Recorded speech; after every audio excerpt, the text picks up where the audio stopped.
Olá, meu nome é Denis e esse é o canal de Médico de Louco.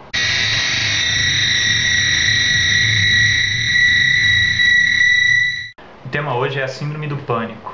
A Síndrome do Pânico é um distúrbio de ansiedade. Para entender o que é um distúrbio de ansiedade, a gente precisa primeiro entender o que é ansiedade. A ansiedade é um estado normal do ser humano que cria uma prontidão para a ação. É uma reação normal a situações de medo, de perigo, de antecipação de alguma coisa, de alguma situação. E a ansiedade cria um estado fisiológico para o ser humano conseguir lidar melhor com essa situação, com esse perigo, com qualquer coisa assim. Quando essa ansiedade é demasiada, quando tem uma ansiedade sem causa e grande demais, se caracteriza daí um transtorno de ansiedade. Existem vários tipos de transtorno de ansiedade, mas que talvez eu vou falar em outro vídeo, mas talvez o mais comum deles seja, ou pelo menos mais conhecido, seja a síndrome do pânico. Muitas vezes quando a gente está numa situação de perigo, por exemplo, se a gente é atacado por um animal, se a gente é assaltado, algumas pessoas às vezes têm uma reação que é considerada, chamada de ataque de pânico. Seria uma espécie de medo paralisante, uma reação fisiológica mesmo do corpo em resposta àquela situação de perigo. No caso da síndrome do pânico, esse ataque de pânico ele acontece sem nenhuma razão aparente. Pode acontecer se você está no trabalho, se você está andando na rua, em qualquer situação normal do dia a dia, sem nenhuma causa aparente de perigo, de antecipação. A causa da síndrome do pânico acaba sendo psicológica, internamente da pessoa, interna à pessoa.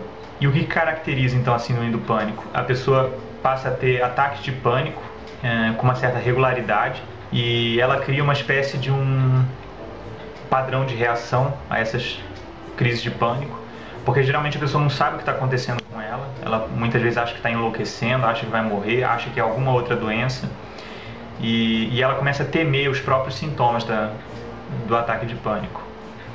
E essa ansiedade ainda maior que é criada por causa dos ataques de pânico fazem com que essa pessoa entre nesse ciclo. E aí ela passa a criar ansiedade por causa do ataque de pânico e ela passa a ter novos ataques de pânico por medo de ter um ataque de pânico. Um ataque de pânico ele geralmente dura cerca de 10 minutos, pode ser um pouquinho mais ou um pouquinho menos. E muitas vezes esses ataques podem ser recorrentes por várias horas. Não caracteriza um ataque de pânico só, mas muitas vezes dura várias horas, tendo vários ataques durante essas horas. Esses sintomas muitas vezes criam experiências sociais negativas para a pessoa que está tendo, fazem com que se crie um certo estigma social, né, porque as pessoas também normalmente não entendem o que está acontecendo. As pessoas têm essa tendência de achar que qualquer distúrbio desse tipo a pessoa está ficando louca, está surtando, alguma coisa assim.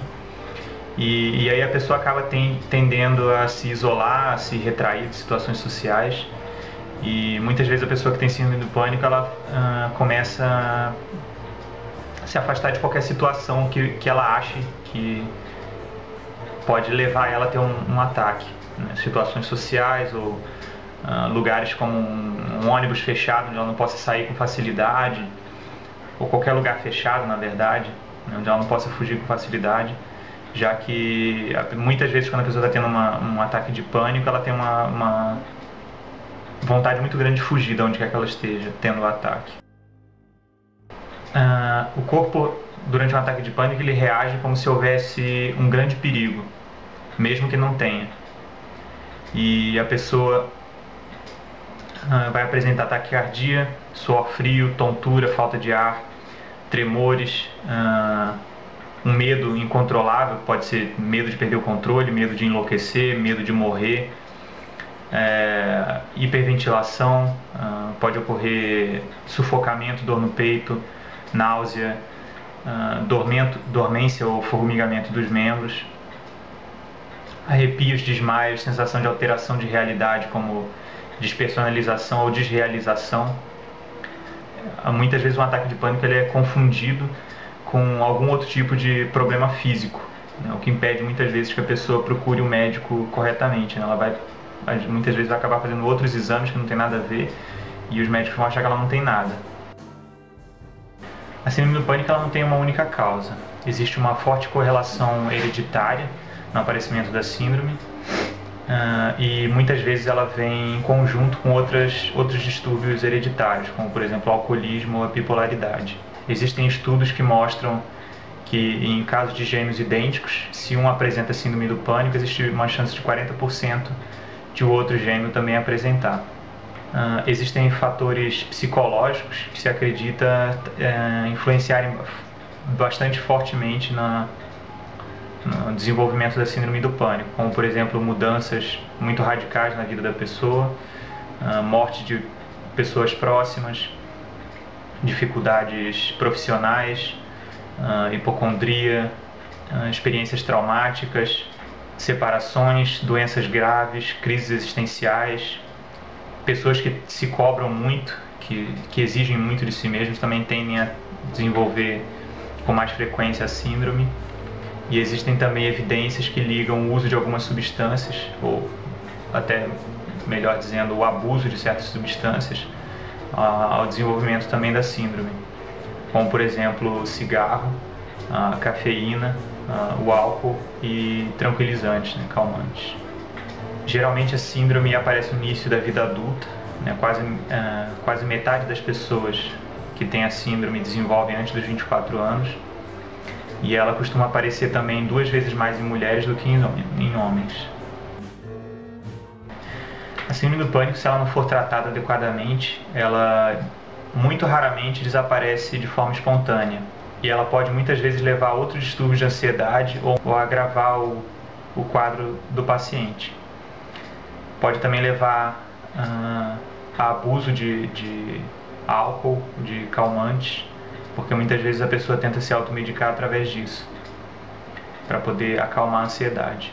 O tratamento geralmente é feito através de antidepressivos e SRS, vamos ver se eu consigo falar, inibidores seletivos da recaptação de serotonina, e também através de benzodiazepínicos, são popularmente conhecidos como calmantes ou tranquilizantes. Esses medicamentos geralmente são usados em conjunto, já que os calmantes eles têm um efeito mais rápido, mais imediato, e os antidepressivos demoram cerca de 2 a 3 semanas para começar a fazer efeito, além de eles agravarem o quadro dos ataques de pânico no início, antes deles começarem a ajudar. A medicação ela age simplesmente sobre os sintomas fisiológicos da síndrome, né, inibindo os ataques de pânico, mas é essencial que se faça também um tratamento de psicoterapia. Geralmente o mais indicado é cognitivo-comportamental, que ajuda a reeducar os padrões de comportamento da pessoa, para que a pessoa possa atingir as causas da síndrome e possa superar o transtorno. O Instituto Nacional de Saúde Mental dos Estados Unidos afirma que apenas 1/3 das pessoas que têm síndrome do pânico recebe tratamento adequado.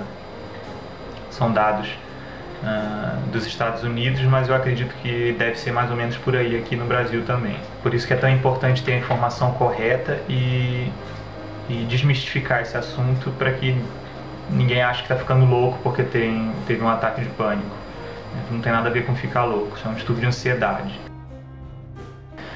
Se você se deparar com uma pessoa que está tendo ataque de pânico, não adianta você falar para ela que ela não precisa ter medo de nada, que ela está sendo covarde. Não adianta dizer para ela que ela pode lutar contra isso, que ela tem que ter força, ou que ela deve se acalmar, respirar fundo, ou nunca deve de jeito nenhum tentar obrigar uma pessoa que está tendo um ataque de pânico a ficar onde ela está, se ela quer fugir daquele lugar.